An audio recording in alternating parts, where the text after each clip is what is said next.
O Banco do Brasil tá barato, né? Até a gente estava no evento do Nubank e eu estava falando isso com a Luísa Barsi. Cara, tá barato. Mas, ele vai recuperar semana que vem, mês que vem. Eu acho que não recupera tão rápido. Eu tô pensando em 10, 20 anos. Eu acho que tá barato, porque o banco não vai quebrar.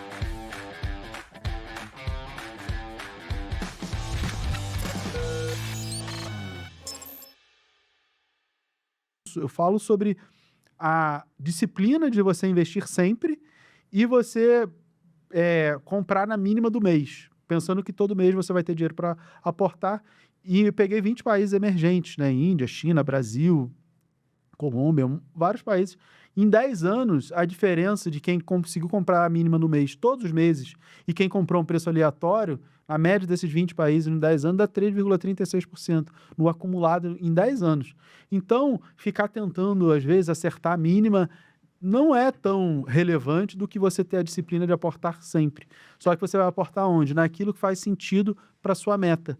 Esse é o caminho mais fácil que você tem para conseguir investir, ter clareza do que você quer e aí assim investir. Ações e fundos imobiliários cabem muito bem para uma meta de independência financeira. Mira, eu só preciso de renda daqui a 20 anos, então nem precisa se preocupar com fundos imobiliários. Você não precisa de renda agora, então concentre seu investimento em bolsa de valores. Precisa ser Bolsa Brasil? Não, Bolsa Brasil e Bolsa Americana. Inclusive, a Bolsa Americana sobe muito mais do que a Bolsa Brasileira por uma questão chamada produtividade. Lá, isso para eles é muito importante. A gente, assim, produtividade é pífia no Brasil. Você tem 3 prêmios Nobel baseados em produtividade, o Solon, Homer e o Aghion, que foi o do ano passado. Falando de produtividade, lá é um país que leva isso muito a sério e por isso a economia cresce no longo prazo. Então, Bolsa Americana também é interessante e continua crescendo. A expectativa é que continue crescendo. Embora o Trump faça as suas, atrapalhe mais do que ajude a Bolsa Americana, a economia americana,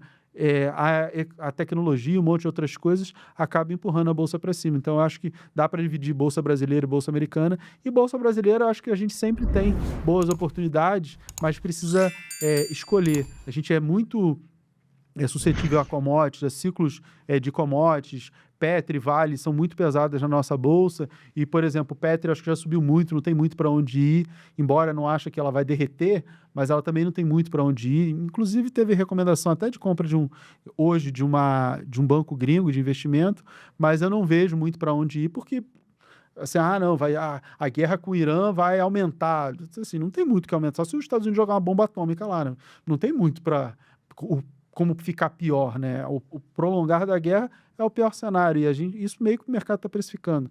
Então, acho que também não vai tanto. Vale também não acho que vai dobrar. Isso tem um peso muito grande, por isso que eu acho que para a Bolsa Brasileira tem oportunidades, mas tem que ser mais seletivo nessas escolhas do que vai investir. E os bancos, o que vocês acham? Eu gosto muito de banco, né? Assim, banco eu acho que é um setor extremamente interessante e eles acabaram apanhando por conta da história das facções, né? Porque o mercado entendeu que os Estados Unidos não vai invadir o Brasil porque as facções são terroristas e não é nada disso, só que pode pesar sobre os bancos e endurecer a regulação contra os bancos. E aí as ações dos bancos caíram por conta disso. Foram o setor que mais sentiu com essa determinação de que facções são agentes terroristas e os bancos apanharam. Mas no longo prazo, o Brasil, uma vez eu vi um economista falando que o Brasil ele é exportador de juros e commodities.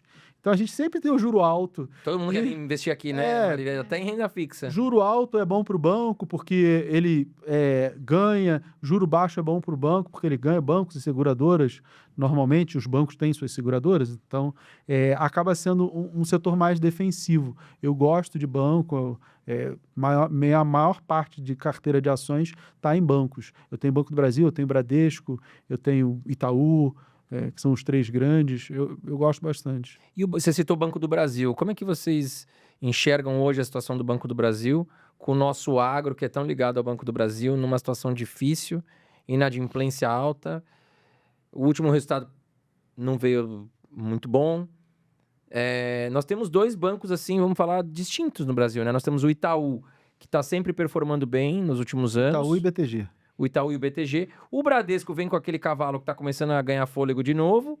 E a gente tem o Banco do Brasil que está decepcionando, né? Tá igual o Bradesco estava há 2 anos atrás, né? Vocês acham que é uma boa oportunidade para quem pensa no longo prazo? Tá um valuation atrativo? O que vocês imaginam de Banco do Brasil? Banco do Brasil tá barato, né? A gente tava no evento do Nubank e eu tava falando isso com a Luísa Barsi. Cara, tá barato. Mas, ele vai recuperar semana que vem, mês que vem, segundo semestre.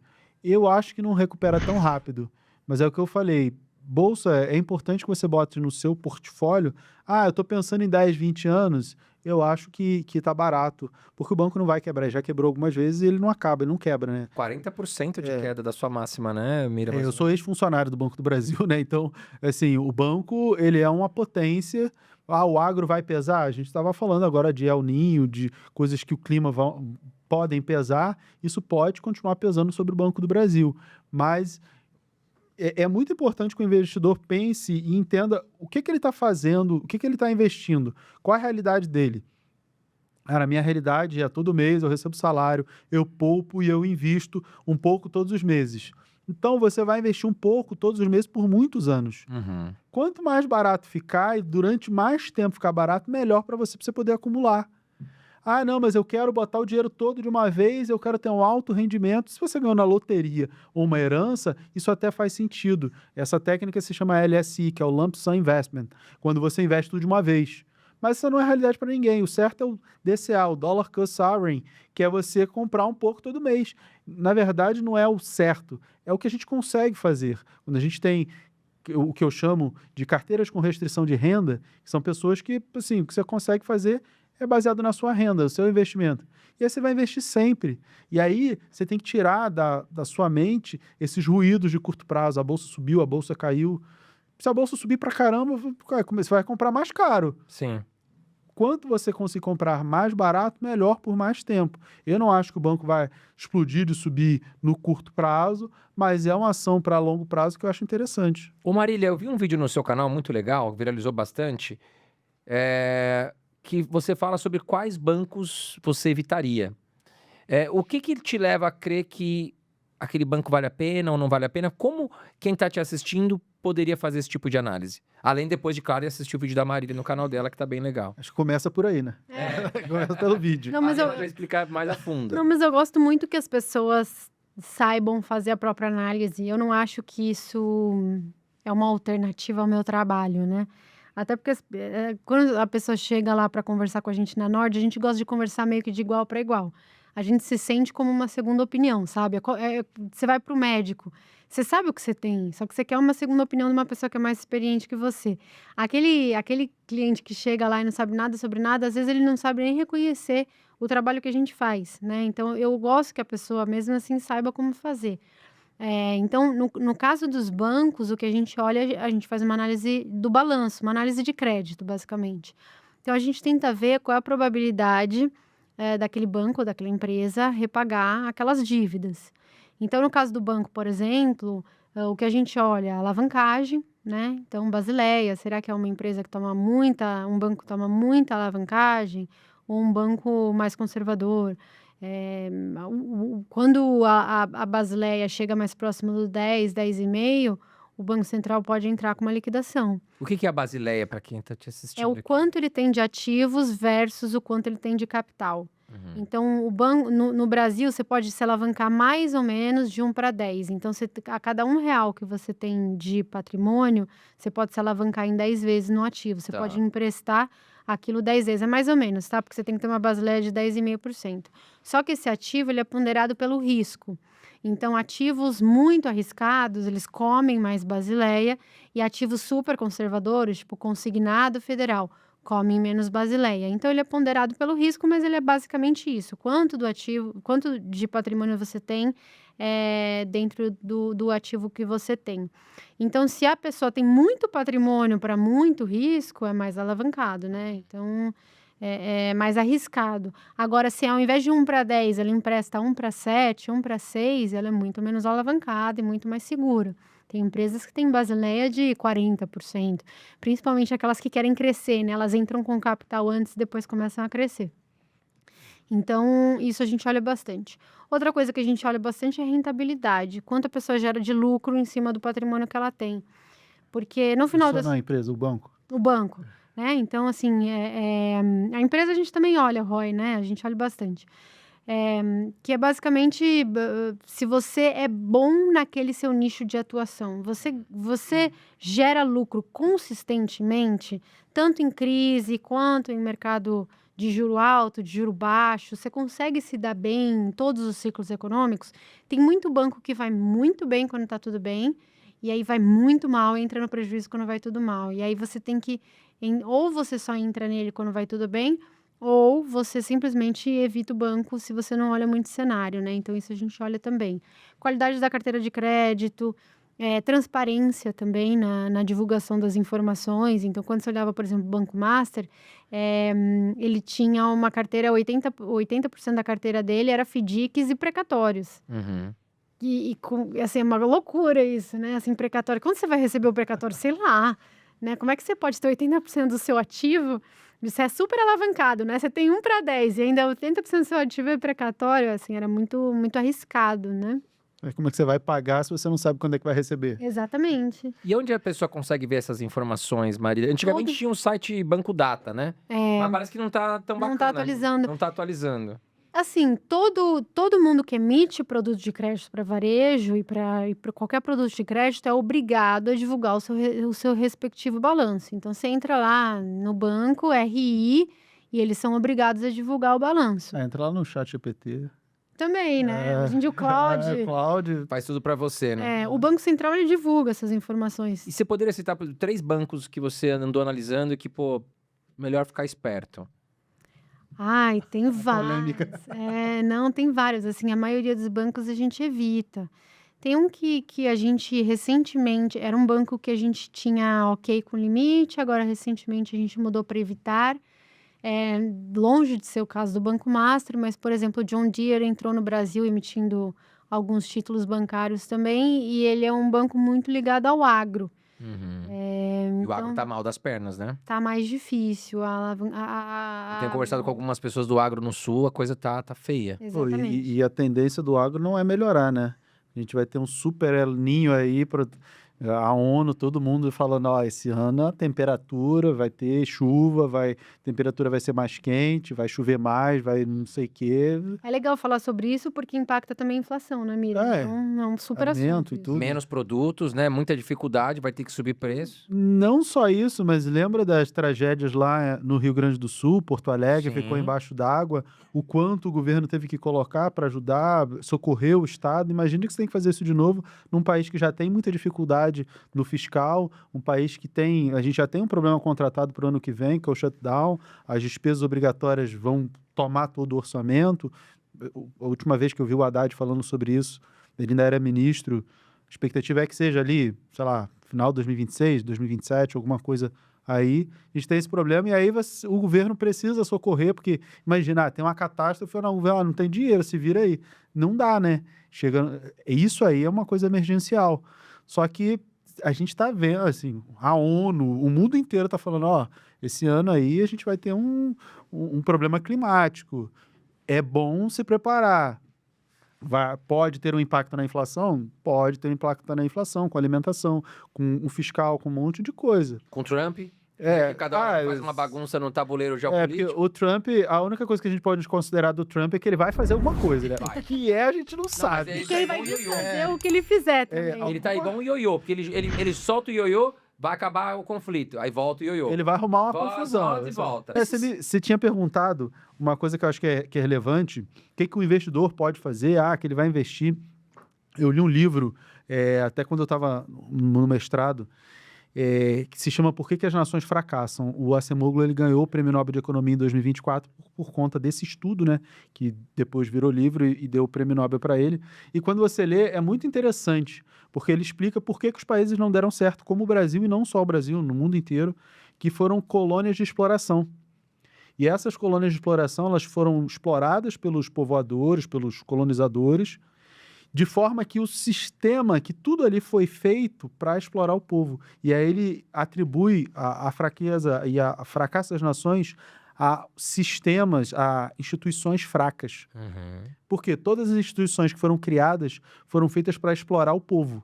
Então, quando a gente olha hoje o Brasil, cara, você vê o caso Master, você tem envolvimento com o judiciário, com o executivo, com o legislativo, com esferas, com todas as esferas que você pode imaginar, o caso Master era um excelente exemplo.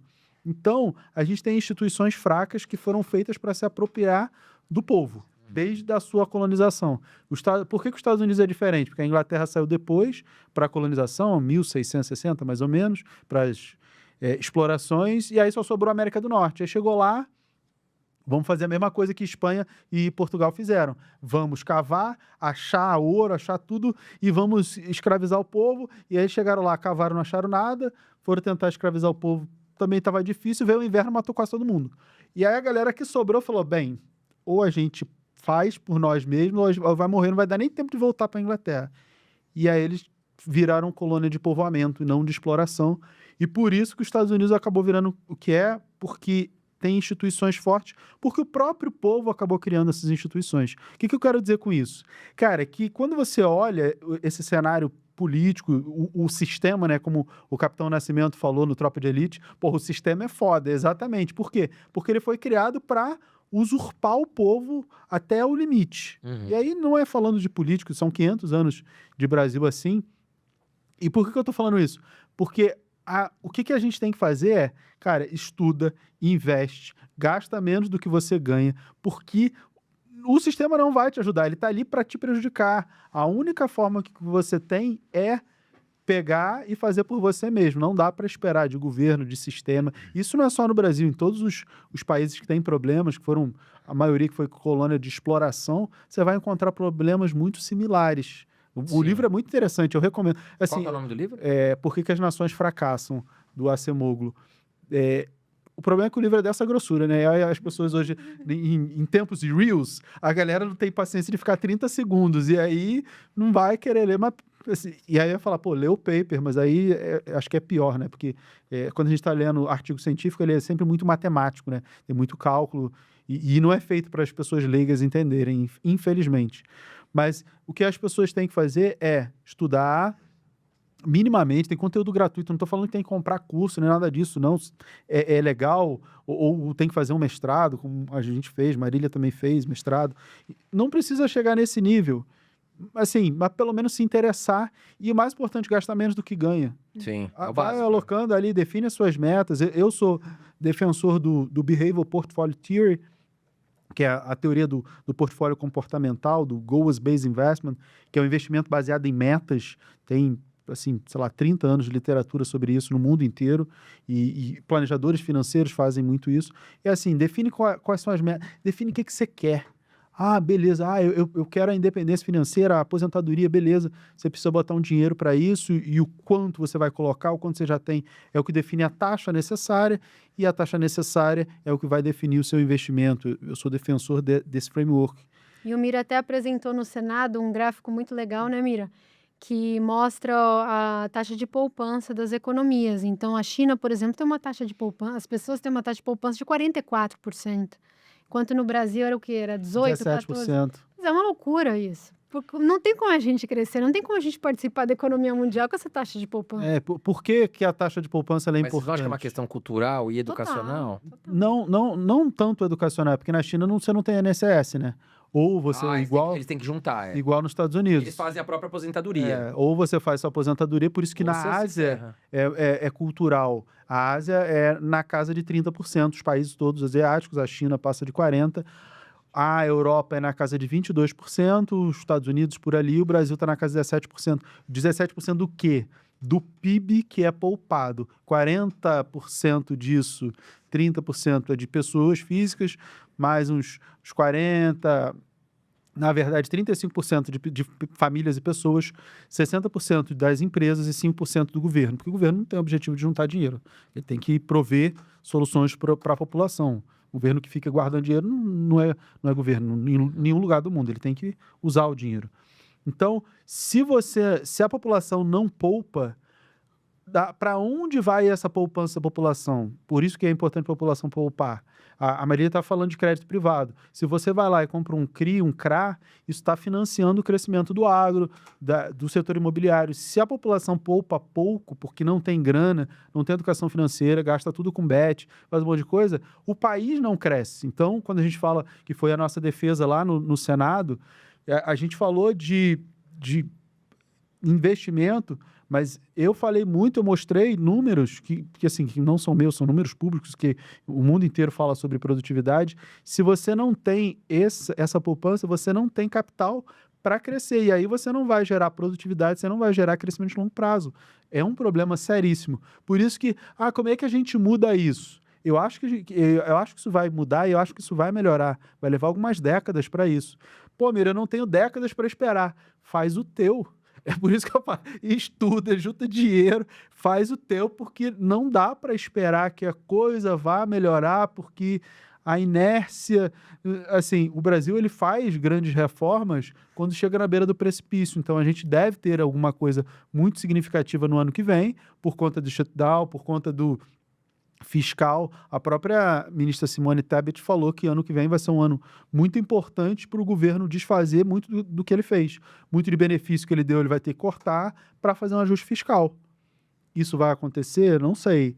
Mas foi interessante ver a Simone Tebet falando isso. Mas essa frase a gente vai desfazer muito do que a gente fez. Então ela está assumindo que muita coisa ela fez errado, né? Assim, o governo fez errado. Cada um tem um ponto de vista, né? Mas você viu que ela mesma se contradiz, né? Não, ano que vem vai ser importante porque nós vamos desfazer o que a gente fez. Ou seja, então você fez tudo errado. Assim, existem muitos pontos de vista sobre isso. E esse ano de eleição, né? Eles vão soltar pau todo ano de eleição. Em benefício. Já começou pela taxa da blusinha. Independente do governo, ano de eleição é um ano que o fiscal ele é sacrificado. Não vou falar que é só o Lula, isso é geral. Sempre, todo.